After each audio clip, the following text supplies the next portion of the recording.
룻기를 통해서 한 심령도 빠지지 말고 전부 다 은혜 받고 또 새로운 지식 얻어가지고 돌아가시기를 간절히 축원합니다.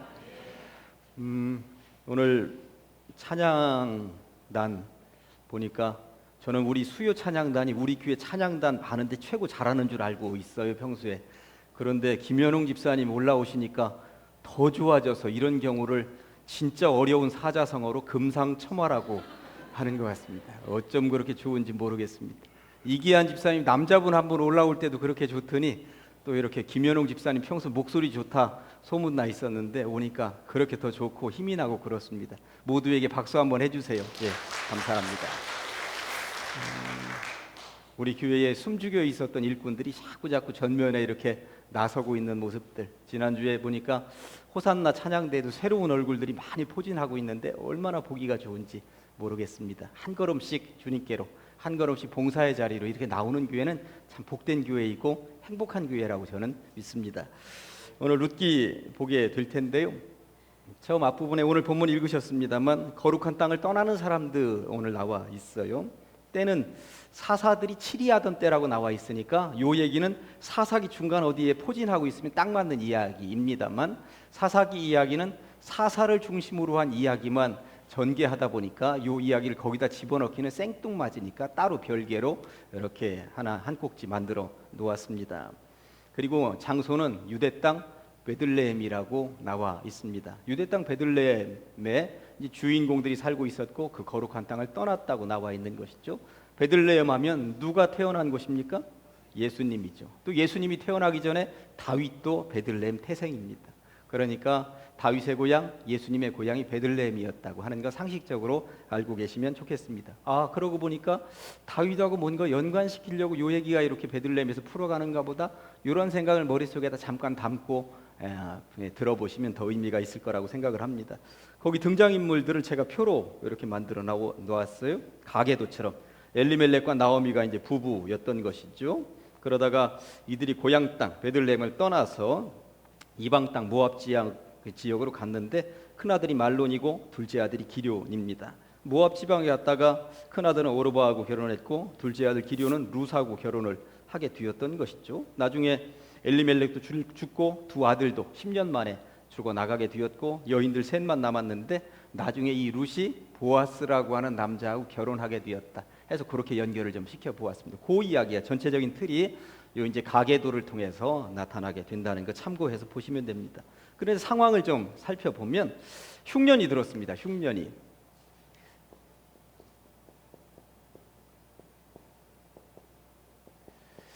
베들레헴이라고 하는 말은 해석을 해보면 떡집, 원어로는 이제 빵이죠. 빵집이라고 하는 뜻이에요. 베들레헴. 왜 떡집, 빵집이라고 하는 이름이 붙었냐면 베들레헴은 곡창지대였습니다. 다른 데는 다 가뭄이 들어도, 다른 데는 다 흉년이 들어도 베들레헴만큼은 굶어 죽지 않을 만큼 넉넉한 도시 마을이었다고 보시면 되는 거예요. 그래서 옛날부터 이 떡집이라는 이름을 가지게 되었던 것이죠. 제가 한문을 하나 써보면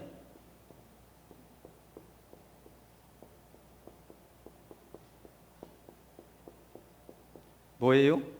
부여예요. 부여. 제 고향이 부여거든요. 부여. 제 고향이 베들레헴이에요. 왜 그러냐면 이게 도울 부자이고 이게 남을 여자입니다. 그러니까 부여는 돕고도 남는 도시예요. 이게 원래 이름이. 그래서 부여는 굶어 죽지 않는 도시예요. 제 고향이 부여라 자랑스럽게 얘기하는 게 아니라 백마강이 거기 이렇게 흐르면서 곡창지대이거든요. 그러니까 부여에 살고 있으면 하여튼 우리도 풍성하게 먹지만 남들에게도 나눌 정도로 넉넉한 도시다. 그러니까 베들레헴하고 거의 같은 의미를 담고 있는 도시다라고 하는 것입니다. 도시 이름에는 그 지역이 살아온 역사나 그 지역이 살아온 지형이나 이러한 것들이 포함이 되어 있다고 보시면 되는 것이죠. 언젠가도 한번 말씀을 드렸습니다만 이 이름에, 산 이름에 악자가 들어간 산들은 굉장히 험악한 산이라고 그러죠. 설악산, 또 치악산, 월악산, 이런 산들은 굉장히 험하다고 그러더라고요. 대전 한문으로는 이제 큰 대자에다가 밭전자 이렇게 씁니다만 대전은 정말 큰 밭 같습니다. 자전거 타고 다니기에도 참 좋아요. 이렇게 높이 올라가는 지역이 거의 없습니다. 그러다 보니까 순 우리말로 한밭이라고 하는 거잖아요. 한, 넓다라고 하는 뜻이고 넓은 밭이라고 하는 뜻입니다. 그러니까 자전거 타기, 걷기에 굉장히 좋고 주변으로만 이렇게 산이 포진을 하고 있는, 그래서 이 대전이 얼마나 널찍한 들판인가 하는 것을 알 수 있습니다. 둔산 지역 한번 나가보세요. 이거 고개가 어디에 있습니까? 아주 넓은 들판 있잖아요. 또 둔산만 그런 게 아니라 이 가장동서부터 저쪽 도마동 쪽으로 넘어가면서 용문동까지 굉장히 넓은 들판이에요. 이렇게 오르막길이 거의 없습니다. 그러니까 이런 이름을 가지기야 충분하다라고 하는 것이죠.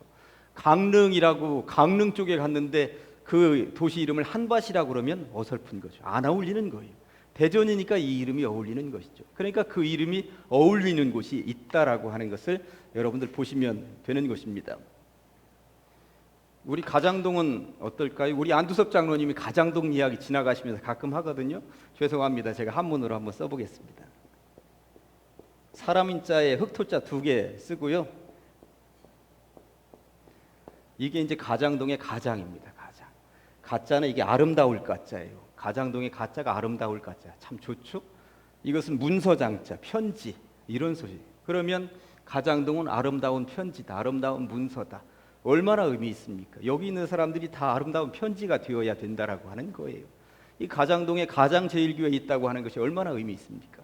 우리가 세상 속에 아름다운 편지가 되어야 된다는 그런 의미, 옛날부터 하나님이 정해놓으신 것 같지 않습니까? 그런 우리가 가장제일교회라고 하는 이름이 여기 이렇게 얘기하니까 얼마나 더 의미가 있어요. 더 자부심으로 살아가야 되고, 남들에게 못된 소식을 전하는 편지가 아니라 정말 아름다운 소식을 전하는 편지가 되어야 되겠다, 그런 생각을 가지게 되는 것입니다. 그런데 문제는 이 베들레헴에 뭐가 들었다고? 흉년이 들었다고 이야기를 하고 있습니다. 안 어울리는 거예요. 그 이름에 지금 안 어울리는 거예요. 그러니까 베들레헴에 흉년이 들었다고 하는 것은 사사시대인데, 사사시대가 엉망으로 나가고 있다라고 하는 것을 표현하고 있었는지도 모르겠습니다. 제대로 살지 못하니까 이런 흉년이 지금 베들레헴에 들었다고 하는 것이고, 하나님의 백성들이 살고 있는 거룩한 도시에 흉년이 들었다라고 하는 것을 통해서 볼 때 사사시대가 어떻게 살던 시대였습니까? 제멋대로 살던 시대, 하나님 없이 살던 시대, 암흑의 시대, 어둠의 시대, 그런 시대였다고 제가 지난주 말씀을 드렸어요. 그러니까 흉년이 들었다고 하는 것은 영적으로도 흉년이 들었다고 보시면 틀림이 없다고 하는 것입니다. 그러다 보니까 흉년이 들었는데 이들이 이제 이사를 가는데 어느 지역으로? 모압 지역으로 이사를 갑니다. 제가 성경 맥잡기 하면서 지도 여러 차례 그려봤습니다만, 지중해가 이렇게 있으면 갈릴리 호수, 요단강, 이게 이제 사해바다입니다. 여기 지중해하고 여기 해서 한 3등분을 이렇게 해보면 여기 사해에서 꼭 이렇게 내려가서 여기가 예루살렘이에요. 예루살렘. 요 사해바다 모서리에서 지중해 쪽으로 여기가. 그리고 예루살렘보다 조금 내려오면 여기가 베들레헴입니다. 베들레헴. 그러니까 예루살렘하고 베들레헴은 그렇게 멀지 않아요. 가까운 거리에 있습니다. 그런데 이 베들레헴에 살고 있었던 이 엘리멜렉, 나오미, 말론, 기럧, 이 부부하고 부자지간이 4명이 어디로 갔냐면 모압 지역은 여기에 있습니다. 그러니까 요단강 이렇게 건너가서 이쪽으로 요단강 너머로 건너갔다는 이야기인 거예요. 그러니까 이쪽 동쪽으로 갔구나, 이런 거 참고적으로 알고 계시면 좋겠습니다. 그런데 잠깐 흉년이 들었다고 해서 이 거룩한 도시를 떠났었던 사람들이 이곳에 가서 더 큰 흉년, 엄청난 재난을 만나게 되는데 남편도 죽었고 2 아들도 이곳에서 죽었다고 하는 이야기입니다. 물론 2 아들이 이곳에 가서 결혼을 했기 때문에, 이방 여인하고 결혼을 했기 때문에 이방 여인들은, 며느리들은 남겨놓고 아들도 다, 그러니까 남자 셋이 죽고 여자 셋만 지금 남겨진 상황이 봉착하게 되었다고 하는 것이 오늘 본문에 나온 이야기고, 이 말씀의 배경이라고 하는 것 참고하시면서 이제 뒷이야기로 넘어가 보도록 하겠습니다. 여기서 하나만 놓치지 말고, 여기 이제 베들레헴에 흉년이 들었으니까 이쪽으로 넘어간 이유는 이쪽이 먹고 살만한 넉넉한 그런 지역, 곡창지대, 여기 가면 먹고 살겠다 싶어서 여기 넘어간 거잖아요. 그런데 우리가 살면서 눈에 보이기에 일단 보기 좋다 하는 거 덥석덥석 물면 안 된다고 하는 것입니다. 소돔과 고모라 땅으로 넘어갔었던 사람들, 아브라함의 조카 롯이 소돔과 고모라 땅 넘어갈 때 소돔과 고모라 땅이 얼마나 먹고 살만한 땅이었는지, 기름진 땅이었는지 애굽 땅 같았다고, 정말로 물이 넓고 많다고 그랬습니다. 그런데 거기가 죽음의 땅인 줄 몰랐다라고 하는 것이죠. 요즘 안타까운 것은 청와대에 들어간 사람들, 교수님들, 똑똑한 사람들 많은데 쇠고랑 차는 거 보면서 청와대가 최고 이게 자랑할 만한 자리인데 거기 들어갔다가 쇠고랑 차고 있어서 재판받는 사람들 보니까 안타깝더라고요. 그러니까 거기는 최고 누구나도 가볼 만한 곳이라고 생각하는 곳인데 세상적으로 너무 좋아 보이면 한 번씩 의심할 필요가 있습니다. 너무 좋아 보이면 저게 하나님의 뜻인지, 하나님이 정말 저걸 원하시는지, 저기가 혹여 죽음의 땅은 아닌지 한 번씩 의심하셔야 됩니다. 그러니까 세상적으로도 너무 좋다 할 때 덥석덥석 물으면 안 된다고 하는 것입니다. 이 두 번째 곡지로 넘어가 보겠습니다. 다시 그 땅에서 그런 재난을 만나고 이제 거룩한 땅으로 다시금 돌아오는 사람들이 나옵니다. 말론하고 기련 아들내미들이 죽었으니까 며느리들에게 돌아가라고 이야기를 하는 것이죠. 잘 아시는 것처럼 그랬더니 큰 며느리 오르바는 울며 불며 하다가 돌아갔습니다. 모압 땅이 이제 남겨진 거예요. 그러니까 여기에서 이 베들레헴으로 다시 돌아올 생각인데 모압 땅에 오르바 큰 며느리를 남겨 놓았습니다. 그랬더니 둘째 며느리 룻은 따라가겠다고 하는 것입니다. 저는 이 장면을 읽으면서 방송실 한번 보여줄래요? 룻기 1장 16절 17절 워낙 유명하니까 보이세요? 굉장히 작게 보이네. 예, 룻이 이르되 내게 어머니를 떠나며 어머니 제가 눈이 잘 안 보이네. 성경으로 보겠습니다. 룻이 이르되 내게 어머니를 떠나며 어머니를 따르지 말고 돌아가라. 강권하지 마옵소서. 어머니께서 가시는 곳에 나도 가고 어머니께서 머무시는 곳에서 나도 머물겠나이다. 어머니의 백성이 나의 백성이 되고 어머니의 하나님이 나의 하나님이 되시리니 어머니께서 죽으시는 곳에서 나도 죽어 거기 묻힐 것이라. 만일 내가 죽는 일 외에 어머니를 떠나면 여호와께서 내게 벌을 내리시고 더 내리시기를 원하나이다. 저는 이 장면을 읽으면서 그 며느리 둘째 며느리 룻도 참 대단하지만 시어머니 나오미가 어떻게 며느리를 대우했으면 저렇게 따라간다고 할까? 저는 이런 생각을 해본 거예요.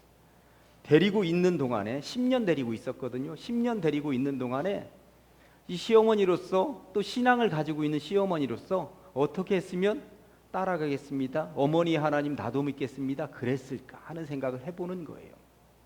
가족에게 인정받기가 최고 힘든 것입니다. 그리고 자기 가까이에 있었던 사람들에게 인정받기가 가장 힘든 거예요. 그런데 저런 의미에서 나오미는 인생 성공했다 하는 생각이 드는 것이죠. 오르바는 비록 그 자리에 남아있고 어머니 따라오진 않았지만 막판까지 울고불고 그러기는 했습니다. 어쨌든 거기 남아있었습니다만 룻은 끝까지 따라가겠다고 하는 저 상황, 앞으로 따라가면 무슨 일이 전개될지 모르는 그 상황인데 따라오겠다고 하는 것 보면서 나오미가 잘 살았구나 그런 생각을 해보게 되는 거예요. 저는 여러분들도 가족들에게 며느리들에게 잘 하셔야 됩니다. 정말 안 믿는 며느리들이 있는 집은 더 잘 하셔야 됩니다. 나도 어머니가 믿는 그 하나님 나도 믿겠습니다. 이 소리 들을 수 있도록 만들어내셔야 된다라고 하는 것입니다. 나오미를 통해서 그거 배우셔야 하는 것이죠. 그리고 나서 이제 이들이 나오미하고 룻이 드디어 모압 땅에서 베들레헴으로 돌아왔습니다. 약간 말장난 같은 장면이 룻기 1장 19절에서 21절까지 나오는데 자막 한번 보여주세요. 예, 룻기 1장 19절에서부터 이에 그 두 사람이 베들레헴까지 갔더라. 베들레헴에 이를 때에 온 성읍이 그들로 말미암아 떠들며 이르기를 이가 나오미냐 하는지라. 나오미가 그들에게 이르되 나를 나오미라 부르지 말고 나를 마라라 부르라. 무슨 말일까요? 나오미는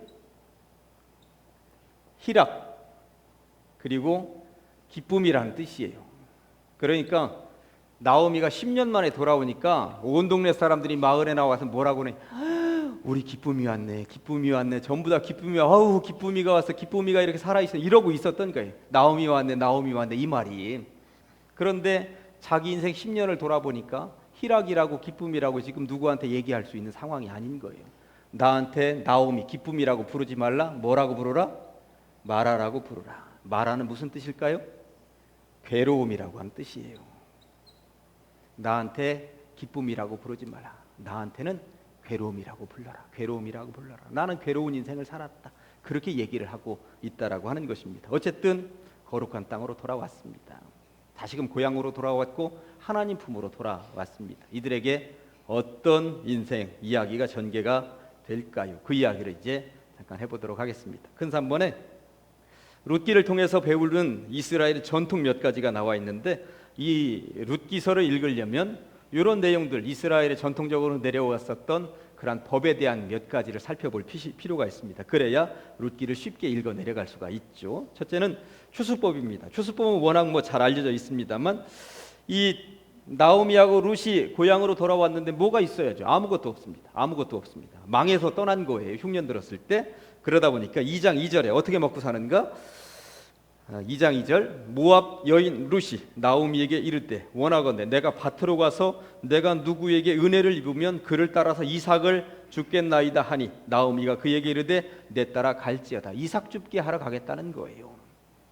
이삭 줍기 해서 과연 뭘 얼마나 줍겠다고 이삭 줍기를 하러 간단 말입니까? 그런데 이스라엘 백성들에게는 뭔가 이전부터 이삭을 주어서라도 먹고 살 수 있도록 최저한의 생계 보장을 할 수 있도록 법이 있었다라고 하는 것이죠. 거기 여러분들 고개를, 여러분들 자료에 제가 성경 구절 써놨습니다. 레위기 19장 9절과 10절입니다. 제가 읽어보면 레위기에 이런 법이 있었습니다. 너희가 너희의 땅에서 곡식을 거둘 때에 너는 밭 모퉁이까지 다 거두지 말며 내 떨어진 이삭도 줍지 말며 내 포도원의 열매를 다 따지 말고 가난한 사람과 거류민을 위하여 버려두라. 나는 너희의 하나님 여호와이니라. 아멘. 남겨두라는 거예요. 밭 네 귀퉁이에 있는 건 거두지도 말라는 이야기예요. 이삭 떨어진 거 줍지도 말라는 이야기예요. 가난한 사람들을 위해서 최소한의 예의를 갖추어서 그들이 먹고 살 수 있도록, 그들이 어떻게든 생계를 유지할 수 있도록 만들어 내라고 하는 이야기인 것입니다. 어느 교회는 이삭 줍기 헌금을 하더라고요. 저는 그거 아직은 할 생각은 없습니다만 1,000원 밑에 있는 동전은 좀 어떻게든 모아라. 그래가지고 그거 모아가지고 가난한 사람들에게 나누어 주는 교회도 있더라고요. 그것도 이런 성경적인 취지에 어울리는가 보다 하는 생각을 해보긴 했습니다. 또 어디는 회사인데 회사에서 10,000원 밑으로 떨어지는 몇천 원 단위는 다 모아가지고 직원들 거 다 모아서 복지기관에 이렇게 보내는 곳도 있더라고요. 그러니까 이런 경우가 이제 이삭 줍기라고 할 수 있겠습니다만, 이스라엘에 이런 추수법이 있었다고 하는 것입니다. 그 다음에 중요한 게 이제 2번과 3번인데, 룻기에서는 이 두 가지 이야기를 지금 펼쳐가고 있다라고 하는 것입니다. 두 번째 나와 있는 법이 이제 계대법이라고 하는 거예요. 계대법, 그냥 이야기를 하면 대를 이어가도록, 대를 계승하도록 하는 법이 계대법입니다. 제가 그냥 여기 룻기 2장 19절과 20절에 자막 보시면 이렇게 되어 있습니다.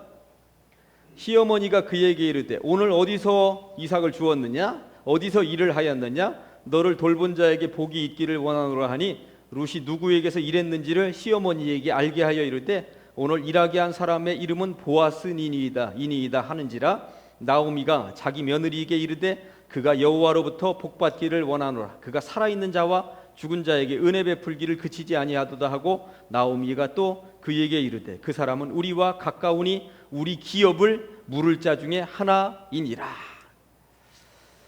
지금 저는 계대법하고 기업을 물을 자에 대한 이야기를 같이 좀 해보려고 합니다.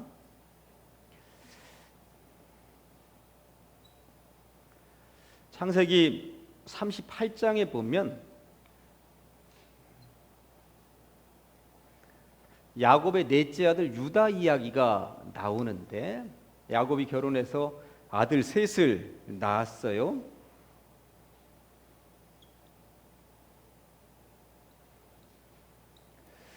엘 오난 셀라라고 나왔습니다. 근데 이 엘의 부인이 누구냐면 다말이었습니다. 다말. 그런데 결혼했는데 엘이 이제 죽었죠. 그리고 나서 이 계대법에 의하면 형이 죽으면 이 둘째가 이 형수를 데리고 살도록 되어 있었어요. 이런 법이 당시에 왜 있었느냐 하면 여자들이 혼자 살아가기는 너무나도 버거운 시대였습니다. 남성 위주의 사회였고 여성들에게는 일거리가 주어지지도 않거니와 밖에 돌아다니면서 뭔가 일을 하나 하기에는 너무나도 버거운 시대였습니다. 그리고 그 당시만 해도 다산, 아기들을 많이 낳던 시대이니까 아기들을 뭐 2, 3년마다 한 번씩 계속 낳으면서 가정을 지킬 수밖에 없는 그런 상황, 시대이기도 했고, 어쨌든 이 엘이 죽으니까 오난이 이제 다말을 데리고 살아야 되는데, 오난도 이러저러한 우여곡절에 의해서 오난도 죽었습니다. 그러면 이 셋째가 이제 이 형수 다말을 데리고 살아야 되는데, 첫째도 죽고 둘째도 죽으니까 유다가 갑자기 생각을 해요. 이 셋째 녀석도 죽으면 어떻게 하지 하는 생각이 들었죠. 그래서 아직 셋째가 너무 어리니까 다말, 너는 니네 친정에 가 있다가 나중에 내가 부르면 와라, 이런 일이 발생을 했습니다. 그러다가 나중에 이 둘 사이에 아기가 낳는 일이 발생을 하는 게 창세기 38장에 나옵니다. 이 둘 사이에. 그러니까 다말이 셀라가 다 컸다고 생각을 하는데도 집에서 불러주지 않으니까 오히려 여기 시아버지를 꼬드겨가지고 시아버지하고 아기를 낳는 이야기가 창세기 38장에 나오는 것이죠. 이런 게 계대법입니다. 이를테면 이게 형이 죽으면 밑에 동생이 대를 이어갈 수 있도록, 그리고 형수를 버리지 않도록, 형수가 어디에 가서 이렇게 묻혀 살지 않도록 만들어내는 게 계대법이었습니다. 이런 법. 그러니까 지금 나오미를 따라서 룻이 왔는데 룻의 원래 남편이 있지 않았습니까? 기륜. 예. 기륜에 의해서, 기륜의 동생은 없어요. 그러면 가족 친지들 가운데 누가 이 계대법에 의해서 데리고 살아야 돼요. 룻을. 그 누군가가 그 이야기 조금 이따 해봅니다. 그 다음에 기업을 물을 자. 물은다라고 하는 말이 무슨 말이에요? 야 그거 물러줘 하면은 다시 되돌려주라는 말이에요. 다시 되돌려주라는 말이에요. 그러니까 지금 그 나오미 집안이 베들레헴에서 떠날 때 망해서 떠났으니까 그 옛날 법에 의하면, 그러니까 여호수아 장군을 떠나서 가나안 땅에 들어갔을 때 땅을 분배받을 때 그 집안이 땅을 분배받은 게 분명히 있었어요. 그런데 이 흉년이 들고 망하다 보니까 그 땅을 어딘가 지금 팔고 돈 조금 챙겨서, 아니면 망해서 지금 모압 땅으로 건너간 거예요. 여기에 오면 지금 어쨌든 이 기업이라고 하는 것이 토지예요. 토지가 지금 있기는 있어. 그런데 이 토지를 지금 누군가가 찾아주지 않으면 얼마 만에 찾아야 되냐면 50년 만에 찾아야 돼. 50년 만에 희년이 되면 찾아야 되는데, 모압 땅에 10년 동안 가 있었으니까 앞으로 40년이 지나야 자동적으로 돌려받을 수 있어요. 그런데 당시에는 어느 집안에, 우리 집안에 누군가가 이 빚져가지고 땅을 넘겼다 했을 때 희년 동안 기다리게 하는 것은 이 집안의 수치예요. 사실 그 집안 친척들 중에 누군가는 그것을 찾아줘야지. 사실 그렇지 않겠습니까? 야, 너네 집안에 걔가 그렇게 고생을 하는데 그 땅을 그렇게 넘겼는데 세상에 50년 동안 기다렸다가 땅을 찾도록 하는 게 뭐냐? 너희들이 찾아줘야지. 기업 물을 자가 있었어요. 그러니까 50년 동안 기다리지 않도록 하고 대신 되갚아주고 되돌려주고 그것을 땅을 찾아주도록 하는 역할 하는 사람들이 있었다라고 하는 이야기인 것입니다. 그러니까 요것의 1순위가 거기에 있었어요. 1순위가 누군가. 룻기에는 그 사람 이름은 나와 있지 않습니다. 그런데 2순위가 있었다고 나와 있습니다. 2순위가 누구였을까요? 보아스였던 것이죠. 보아스. 성경에 등장하는 보아스라고 하는 남자입니다. 그러니까 이 보아스라고 하는 남자가 나중에 룻하고 결혼하는 남자인 거예요. 이 보아스라고 하는 남자가. 그러니까 보아스하고 룻은 중간에 보니까 서로 눈이 맞았어요. 좋아합니다.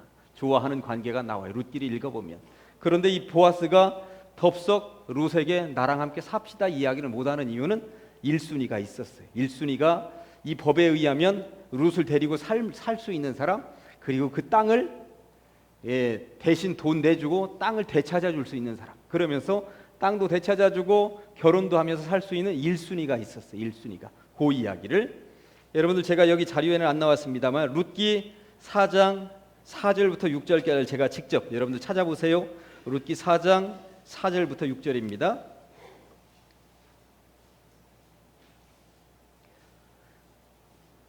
(4장 3절부터) 보겠습니다. 룻기 4장 3절부터 읽으면서 설명합니다.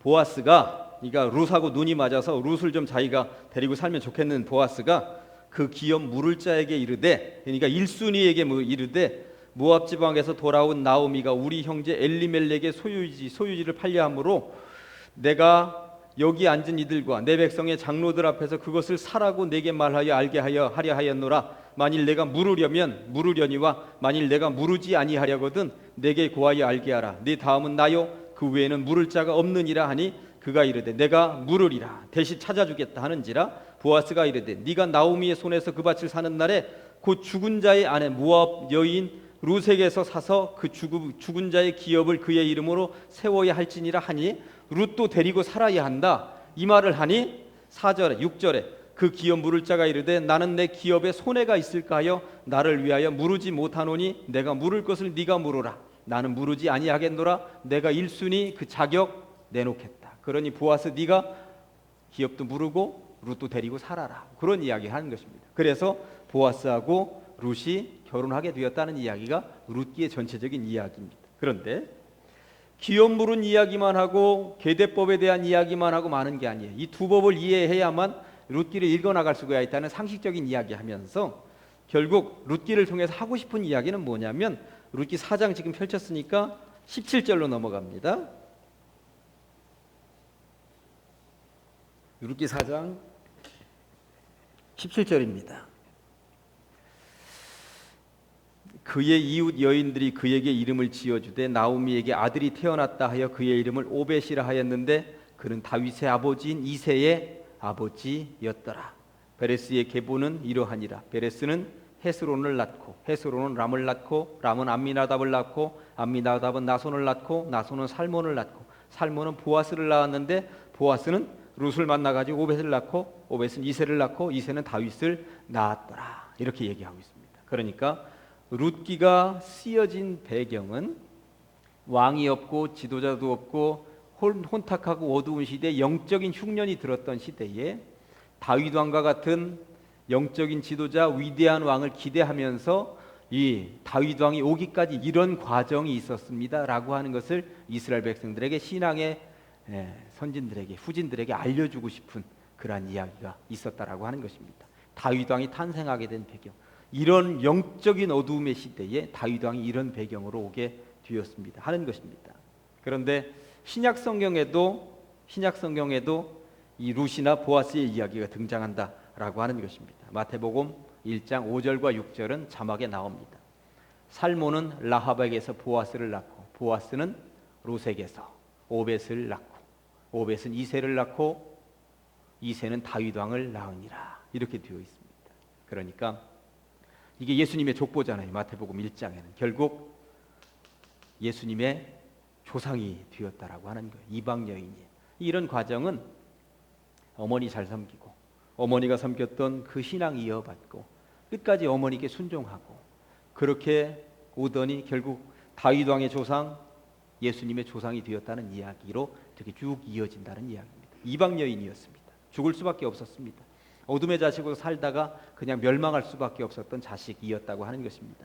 그런데 그런 여인을 하나님께서 소중하게 여기셔서 그렇게 귀하게 사용하셨다라고 하는 이야기인 것입니다. 이게 바로 룻기의 목적인 것입니다.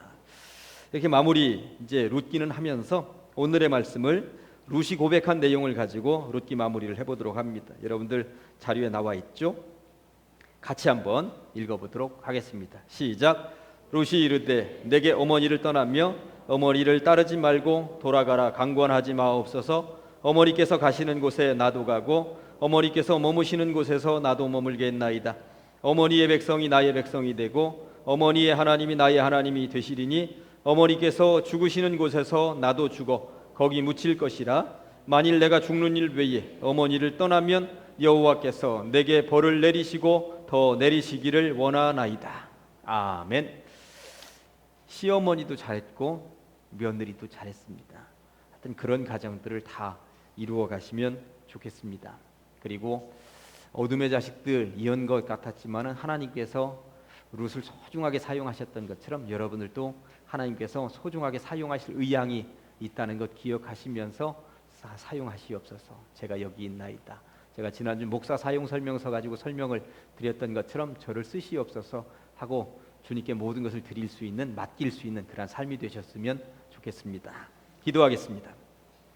하나님 아버지 감사합니다. 이 밤에 우리 불러주시고 성경 맥잡기 특별히 오늘은 룻기를 통하여서 새로운 지식을 얻고 배우게 하시니 감사합니다. 나오미도 잘하였고 그리고 며느리 룻도 얼마나 신앙적으로 잘하며 어머니를 섬겼는지 그리고 신앙을 따라갔는지 그리하여서 귀한 복을 받아서 다윗의 조상으로 예수님의 조상으로 이름이 기록되고 있는 장면을 보게 되었습니다. 하나님께서 우리를 주목하여 보시고 우리를 사용하길 원하신다는 사실을 놓치지 않게 하여 주시옵시고 이 시대에 부름받은 주님의 제자로 자녀로 어찌 서 있어야 하는 것인지 결단하게 하시고 새롭게 주님 앞에 서가는 주의 백성들 되게 하여 주시옵소서. 말씀이 우리를 변화시키게 하시고 말씀 따라서 올곧게 걸어가게 하시며 좌로나 우로나 치우치지 않게 하여 주시옵소서. 말씀의 뿌리 내릴 때에 흔들림 없는 믿음으로 걸어갈 수가 있사오니 말씀 붙잡고 2017년도가 복될 수 있도록 주님 도와 주시옵소서. 예수님의 이름으로 기도합니다. 아멘.